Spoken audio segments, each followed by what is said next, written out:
Oi, gente.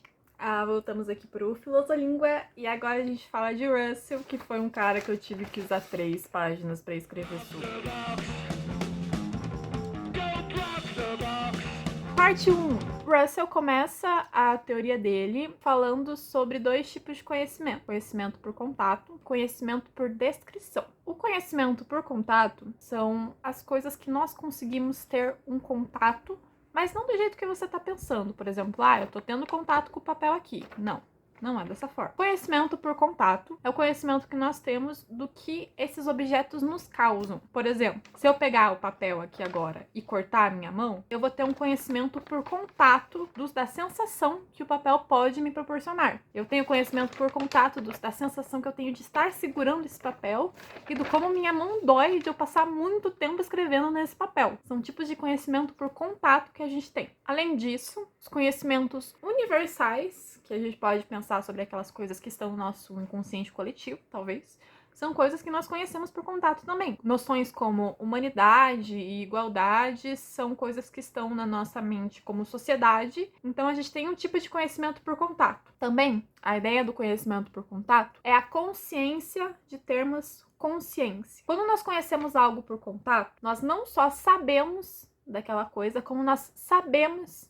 que sabemos daquela coisa. E aí eu posso dizer para vocês coisas que podem confundir vocês, que vocês podem achar que são conhecimento por contato, mas não são. Os objetos físicos em si, que nos causam a sensação, como o papel, que é o objeto físico, eu não conheço ele por contato, mas eu conheço o sentimento que ele me causa. E a mente dos nossos amiguinhos, mesmo da pessoa que você pode achar que você mais conhece, a mente dela nunca vai ser conhecida por contato, porque você nunca vai conseguir ser aquela pessoa. Então, nós entramos daí no conhecimento por descrição, que, segundo Russell, nós temos alguns tipos. Por exemplo, apenas saber que algo é verdade. Tipo, você sabe que Roma fica na Itália sem nunca ter estado na Itália ou em Roma. É um conhecimento por descrição, porque em algum momento você estudou sobre isso e descobriu sobre isso, mas você nunca nem esteve lá e tal, então é um conhecimento por descrição. Ou seja, história, filosofia, geografia. Filosofia nem tanto, porque ela pode falar sobre sentimento. Então aí, se você tiver o sentimento da coisa lá que está sendo descrita, você pode ter algum tipo de conhecimento por contato. Mas a grande maioria das matérias ensinadas na escola são conhecimentos por descrição. Até porque se você for parar pra pensar no sentido da palavra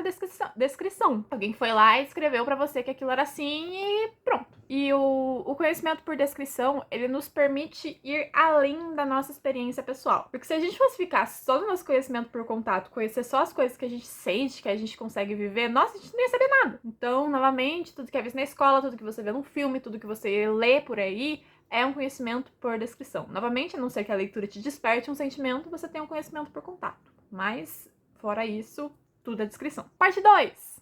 Teoria das descrições. A teoria das descrições é um método de análise das descrições definidas, entre parênteses, o homem, e indefinidas, um homem. Existem 3 tipos de descrições. Descrições que não denotam nada, por exemplo, o atual rei da França, porque não tem rei da França. Descrições que denotam um objeto específico, o atual presidente do Brasil, que já podia ter ido embora também, mas tudo bem. E descrições que denotam ambiguidade. Mas aí não é aquela ambiguidade que a gente aprende em sintaxe, não. É uma ambiguidade da teoria do Russell, que ele diz que qualquer artigo indefinido, tipo um homem, um cachorro, uma mulher, é ambíguo porque está se referindo a mais de uma pessoa. Não necessariamente a pessoa vai estar se referindo a mais de uma pessoa, mas ela pode estar se referindo a pessoas diferentes utilizando daquele mesmo artigo, e por isso que para Russell é uma ambiguidade. E é importante a gente lembrar que tudo isso, o atual rei da França, o atual presidente do Brasil, um homem,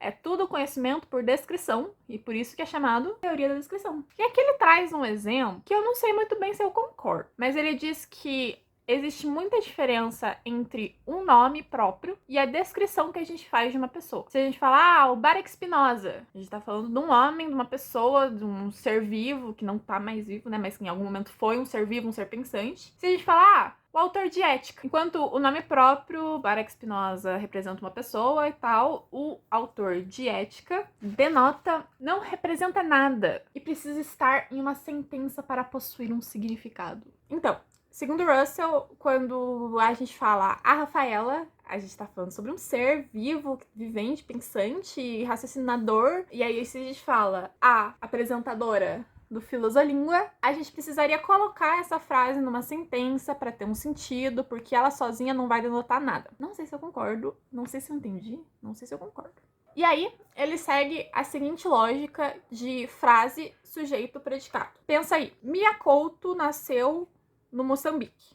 Mia Couto, verbo, Moçambique. Sujeito, verbo, predicado. Mas se a gente fala, o autor de Terra Sonâmbula nasceu no Moçambique, a gente não tem uma frase sujeito, predicado, porque segundo Russell, o autor de Terra Sonâmbula não pode ser só um sujeito, porque ele denota muito mais do que só Mia Couto. E eu vou explicar para vocês aqui agora na parte 3. A parte 3 é uma análise das sentenças de acordo com a teoria das descrições. Nós temos a frase 1, Mia Couto nasceu no Moçambique. Temos a frase 2, o autor de Terra Sonâmbula nasceu no Moçambique. E 1 não é igual a 2, porque 2 contém mais informações que 1. E aqui a gente já vê uma apunhaladinha ali no Frege, e isso tá explícito na teoria do Russell, é uma crítica, porque filósofo é assim, chega lá, um escreve ensaios sobre a natureza humana e chega outro e fala novos ensaios sobre a natureza humana. Porque filósofo é assim, gosta de brigar, gosta de encher o saco do outro. E é assim que a gente evolui, né, gente? Não posso só xingar todo mundo, a gente tem que dar um créditozinho ali pros caras. Então, voltando ali, ele diz que a frase 1, Mia Couto nasceu no Moçambique, não é igual à frase 2, porque a frase 2 denota muito mais que a frase 1. E o que é esse muito mais que a frase 2 denota? Ela denota que existe pelo menos um autor de Terra Sonâmbula e que não existe mais que um autor de Terra Sonâmbula, porque a gente fala o autor e não um autor. E isso é nos dado por conta do artigo. E o que mais que denota? Denota que se alguém é autor de Terra Sonâmbula, esse alguém nasceu no Moçambique. Ou seja, a frase 2 nos fala exatamente que existe somente um autor de Terra Sonâmbula e ele nasceu no Moçambique. E essa é a ideia do Russell de teoria de análise da sentença segundo a teoria das descrições, e é claramente uma alfinetadinha ali no Frege. E aí ele nos ensina, por meio disso, a identificar uma sentença falsa. Olha aí, desde sempre aí pensando nas falsidades. Vem lá de Santo Agostinho, passa por todo mundo tá vendo no que é falso, e hoje em dia as pessoas nem se ligam mais nisso. A gente pega aí uma frase, por exemplo, o atual rei da França é careca. E aí a gente faz toda essa descrição que foi feita com o Mia Couto. Tem que existir pelo menos um rei da França, não pode existir mais que um rei da França, e esse homem que é rei da França, o único rei, tem que ser careca. Se uma dessas 3 afirmações for falsa, no caso a primeira de que existe um rei da França, a frase em si já é completamente falsa e a gente descarta ela por aí. Se a gente falasse o deputado é careca, tem que existir pelo menos um deputado, não pode existir mais que um deputado, e esse deputado tem que ser careca. Como existe mais que um deputado, aí a gente também tem a sentença falsa segundo a teoria do Russell, porque uma dessas informações dada pela sentença, ela é falsa. E é isso, a teoria do Russell. Eu espero que vocês tenham entendido, e valeu por estar aqui com a gente no Filosofia, e um beijinho.